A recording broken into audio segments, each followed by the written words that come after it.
আমাদের এই পৃথিবীতে স্বার্থান্বেষী কিছু মানুষের পাশাপাশি কিছু ভালো মানুষও আছে, যাদের জন্য না সত্যি মন থেকে দোয়া করতে ইচ্ছা করে বা আশীর্বাদ করতে ইচ্ছা করে। এমন এমন সময় আপনি এমন এমন কিছু বিপদে পড়ে যান, তখন আপনি এক উপরওয়ালার পথ ছাড়া আর কোথাও পান না, যে তাকে ছাড়া আর কাউকে ডাকার মতন আপনি পান না। কিন্তু সেই কিন্তু কাউকে না কাউকে দূত হিসাবে আপনার জীবনে সাহায্য করার জন্য পাঠায় দেয়। এরকম ব্যক্তি আমি মনে করি যে থাকা ভালো, এবং তারা আছে বলে পৃথিবীটা এখনও এত সুন্দর। আপনার জীবনে এরকম হয়, আমাদের জীবনেও হয়ে যায় এরকম।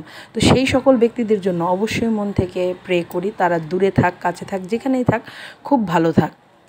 কারণ এরকম ব্যক্তি ভালো থাকা খুবই জরুরি, এবং থাকাটাও খুব জরুরি। কারণ তারা যদি না থাকে তাহলে অনেক অসহায় মানুষ, তখন তাদের আর করার কোনো পথ থাকে না কোনো কিছু।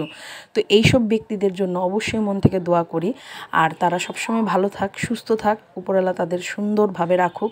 কারণ এরা না থাকলে আসলে অনেক মানুষে অসহায় হয়ে পথে ঘাটে ঘুরে বেড়াবে, তাদের হয়তো বাঁচার শেষ অবলম্বনটুকু হারিয়ে যায়। তো এইসব মানুষরা আমি মনে করি তারা চিরজীবন বেঁচে থাক।